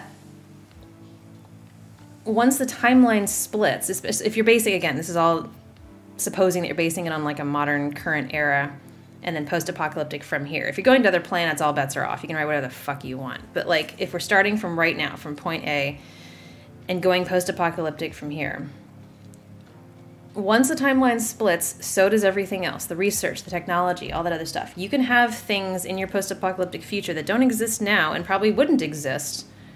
So, for an example, with the water thing, the sort of technology that it would develop to help people cope with a lack of actual usable water. The sort of technology that would develop to deal with a lack of plants, a lack of animals, whatever that impacts, how far-reaching those ripples go as far as the damage that is done.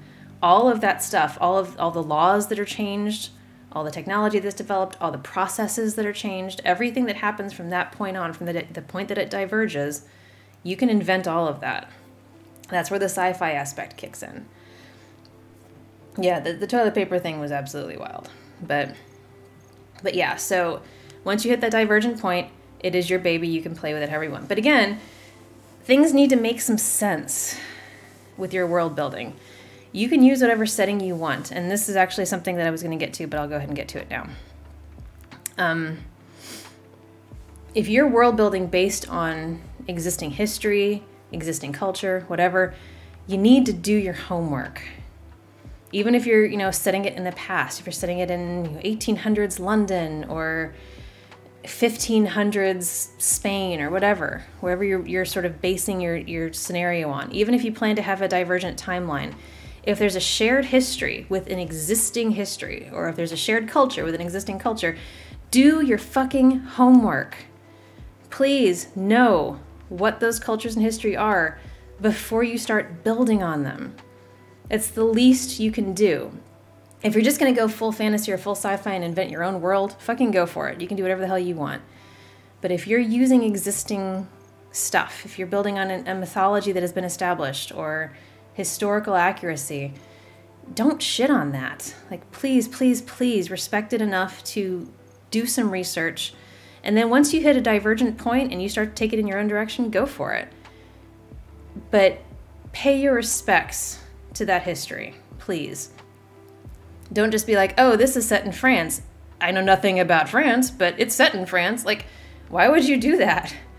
Why would you not at least educate yourself a little bit about France? Like, please. And again, this is all supposing that you're going to hit a divergent point and things are going to change, but it doesn't have to. Your whole story could be set in a historical place. It could be 1800s London. Here's a story. I mean, there's a lot of historical fiction out there, and the best ones are the ones who know their world. They've done their homework.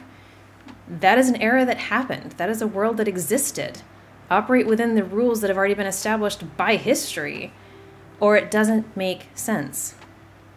And yeah, you can learn a lot of fun stuff. You run the risk of a rabbit hole, don't get me wrong. Like, the rabbit holes are real on historical research.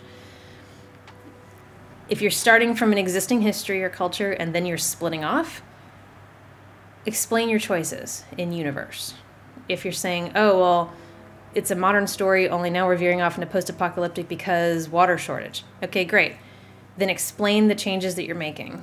As this place evolves, as this world grows and goes past that timeline into this new future, things still need to make sense. Like, there probably wouldn't be a huge market for,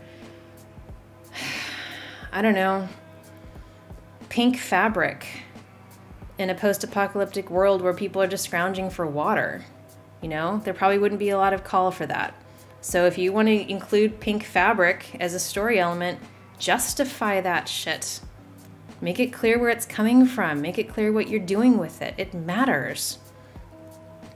Otherwise, people are going to be like, well, that doesn't make any goddamn sense. And maybe it makes sense to you. But again, this gets back to making sure that your audience is on the same page. You cannot assume that they are in your head, because they are not. This is your world. You need to introduce these people to it. You need to ease people into it and let them roll around in it a little bit. See how it fits. You know, you can't just lob people into it and be like, enjoy. Like, that's jarring and it's painful, and it makes me just sit there and go, why a lot? Like, if I'm asking why a lot, it's not good. Also, once you decide on the rules of your universe, please, for the love of God, enforce them consistently. Doesn't matter if it's fantasy or sci-fi or history or mundane slice of life stuff. Please establish your rules and then enforce them consistently. They have to apply to everybody or they don't work. Unless, caveat, the breaking of the rules is part of your conflict. It's part of your story. Like, somebody has powers they shouldn't have. That's fine, absolutely. But the reason they have powers they shouldn't have is because you have established what powers they're supposed to have, and then they don't. So that makes sense. But it's, again, that's a story element. That's not your world building. There's a PI character that led me to research. Yeah, doing research can be a lot of fun. And honestly, and again, to me, this is kind of personal, and this is probably more emotional than it is for most people. But when I dive into a culture or I dive into history or something to write a story or write an audio, I really feel like I'm paying it respects if I take the time to do the research and to do a good job. I feel like I would be disrespectful not doing that. And I realize that's kind of stupid, but like, there's so much existing history and culture. There's so much existing story out there that actually happened, or the stories that were passed down. And I don't want to shit on that by saying, none of that matters. I'm going to set it there, but I'm going to do whatever the fuck I want. Like, either pick a different setting or take the time to get to know the setting that you have chosen, you know? Figure out what already exists there and let yourself get immersed a little bit. Let yourself put it on and wear it. See how it feels. Okay. The last little note I had specifically about world building was coding. Pay attention to your coding. This gets back a little bit to what we talked about earlier with marginalized characters, writing marginalized characters, things like that. Almost everything is going to have coding, especially in fantasy and sci-fi, because in order for readers to understand the world that you are building, you have to build references into it that connect to something they already know. You know what I mean? So, like,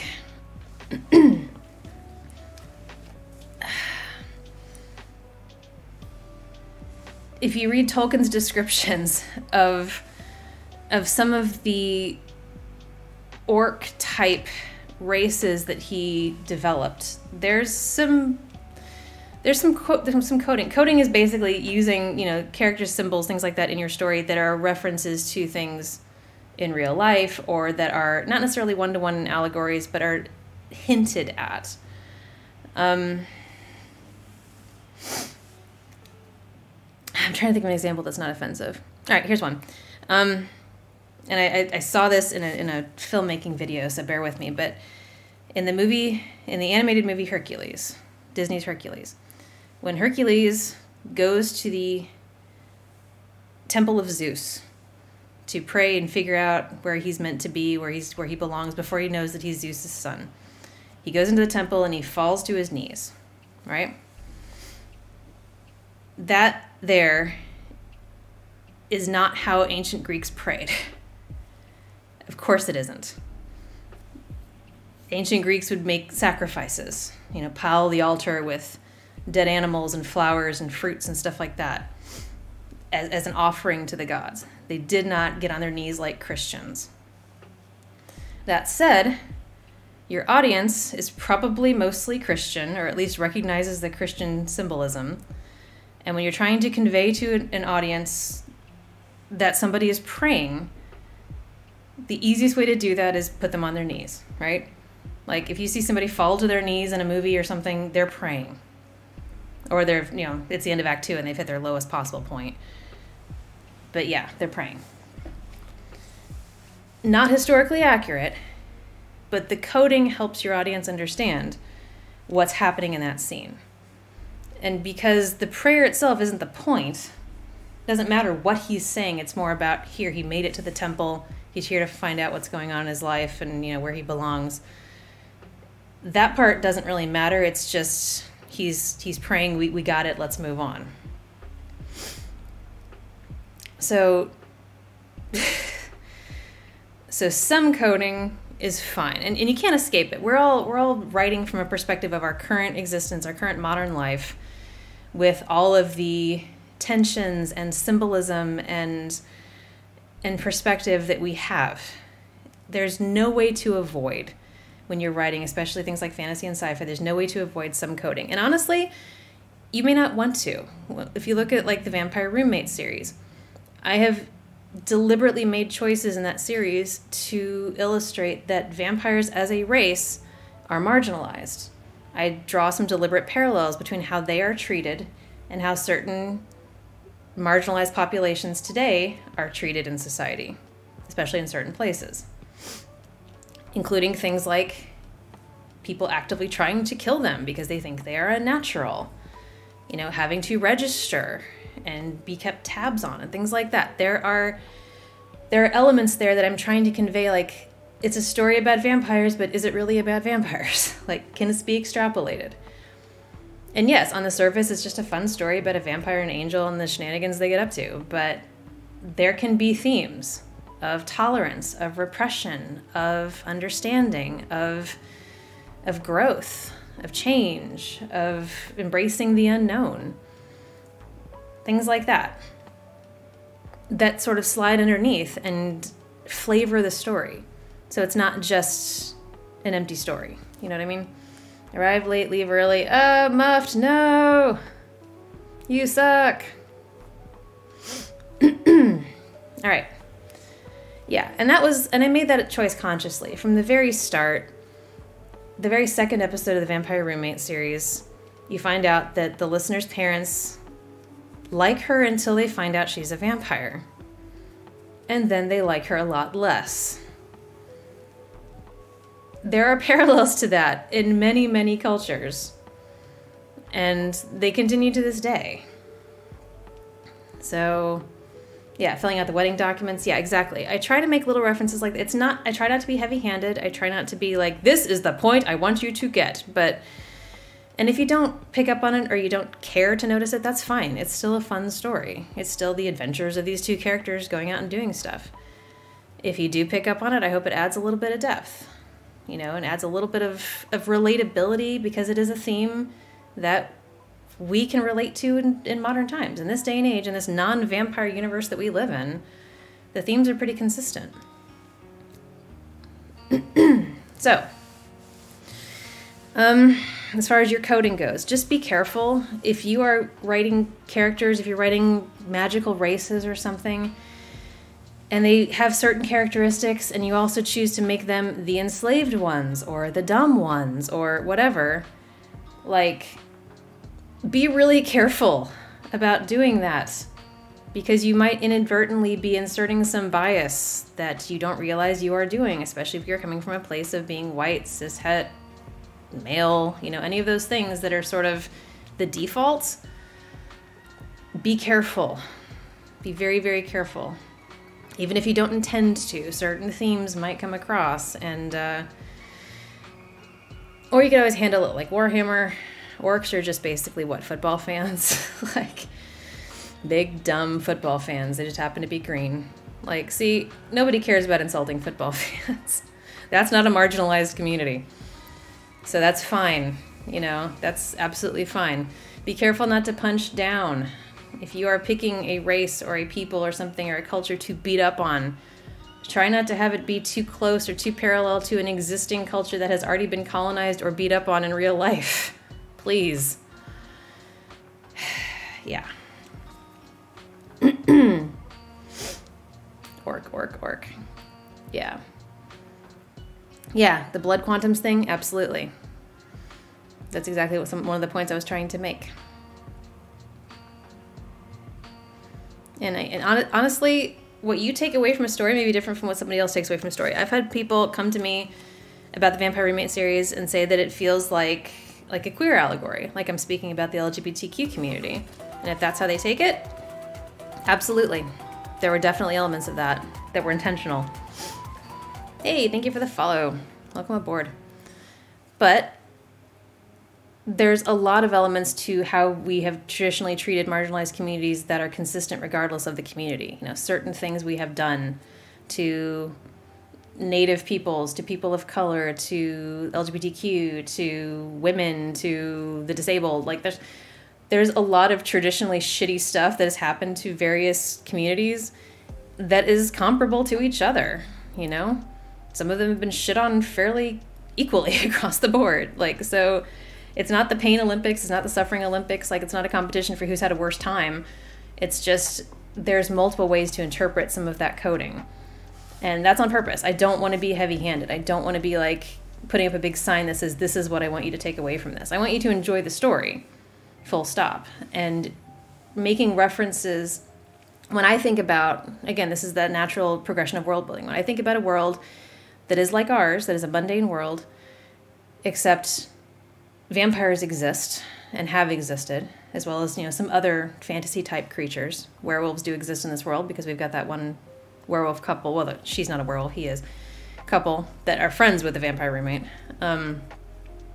So this world in which these other creatures have come up along with humans, have all sort of evolved together, and the humans are the dominant species. How would that play out when you are handling these other species and these other cultures that have different powers, different abilities, sometimes look different, certainly act different, and are therefore the us versus them mentality of how do we control them? How do we keep them down? How do we make sure that they don't get power? Things like that. There's a lot of parallels to be drawn from just how we live our lives on the daily. And so when I think about that world with those races and stuff like that, it doesn't seem like a huge stretch to be like, well, there would be a registry. They would absolutely want to keep tabs on the potential for danger, even if it's not a real potential. They would certainly care. They would probably treat them pretty shitty. They would probably make accusations, even if they're unfounded, because it's easy. There would be people that are zealots that would just want them wiped off the earth. You know, these people are holding signs at marches and stuff. Like, it's not a huge leap at all, in my mind, to how we would treat these fantasy creatures based on how we treat ourselves, our own people. So, yeah, it's not a jarring difference. And that, again, goes to the root of the world building. When you think about it, if you're building on an existing culture, justify your choices. If you're saying, well, this is a mundane setting, but we have fantasy creatures now, don't just put the fantasy creatures on top of the mundane setting and say, okay, everything's fine. It's all exactly the same, except now we have vampires. Like, no, that wouldn't be how it is. That would not be how it unfolded. There would have to be so much difference in in law, in religion, in societal structure, in, you know, all these things that would have changed over time. Think about that. Think about how those changes, those tweaks that you're making to an existing culture, an existing world, or an existing history, how those changes would impact the world as a whole and the characters within it, how they interact with each other, how they bounce off each other, the unique challenges that they face based on who they are or what they are. It doesn't have to be heavy-handed to make the point, but you do have to consider, if you are taking an existing culture or world or history and you're fucking with it, you have to justify those choices. You have to make it make sense. Otherwise, it's dumb. And it's very, very immersion ruining. Okay. Where was I? Stretch. Got that. Thank you, Dr. Mirage. Is it better to listen to book versus read to learn more about world building? I'm not really sure what you're asking. If you're asking for like audiobooks versus reading, honestly, if you're going to consume books about world building, whatever method gets it in your head the easiest. Some people are auditory learners. They like to be told things. Some people are visual learners. They like to read things. Some people are both. So, you know, whatever floats your boat. Do you think there's a point interpretation are so unsupported from the world work that it's in point interpretation are so unsupported from the work that it's invalid? I mean, I'm going to take that question to mean, and correct me if I'm wrong, but I'm assuming that you mean people that interpret the work to a point that it's just ludicrous. Because obviously not all coding is intentional. Most coding isn't intentional, let's face it. Isn't intentional, let's face it. But people that overinterpret a writer's work to the point of finding symbolism in everything and finding, you know, thematic importance in everything. Like, there is such a thing as too much interpretation. Yeah, that's absolutely the case. That said, I feel like a lot of that interpretation that we do in English classes and stuff, I mean, some of it is intentional. Some of the authors do, like, if you read Poe is great at this. One of my favorite Poe pieces to deconstruct is The Fall of the House of Usher. If you haven't read it, I highly recommend it, but it's really interesting because the two characters that aren't the audience inserts, Roderick, I think his name is Roderick, and his sister, they live together in this house that is literally falling apart, split down the middle. The house has a crack in it. And at the end, and Roderick is sick. He's falling apart too in a physical way. His sister is more of this sort of spectral presence that just kind of drifts through the house. And basically the whole thing is like the fall of the House of Usher. Like, they are the House of Usher. They are the family. They're the last of their line. But also the house itself is falling apart. And they sort of represent the two pieces of this place that's falling to ruin. He's the more physical side, and she's like the more spiritual side. Bye, Green Forest. Have a good one.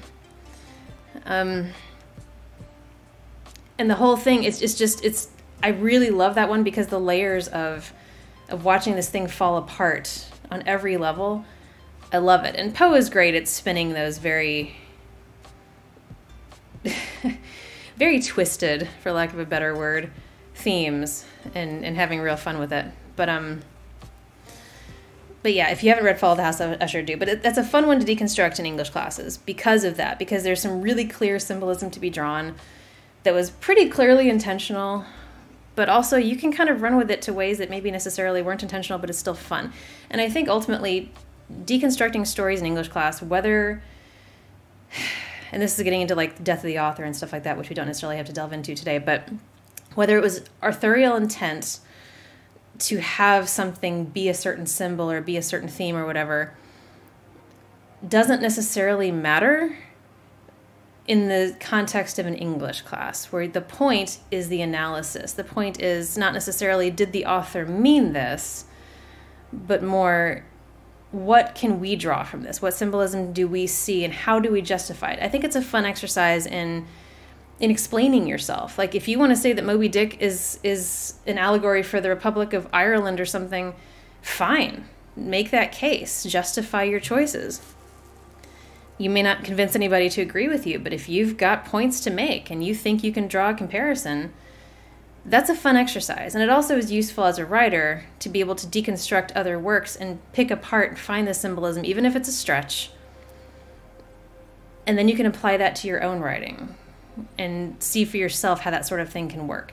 So for me, it's less about whether the author meant for certain things to be certain symbols. It's more about learning how to deconstruct things down to their absolute bare bones and figure out what different pictures you can draw with it, what different themes you can pull out of it and stuff like that as a consumer of the media, as a reader, as a viewer, whatever.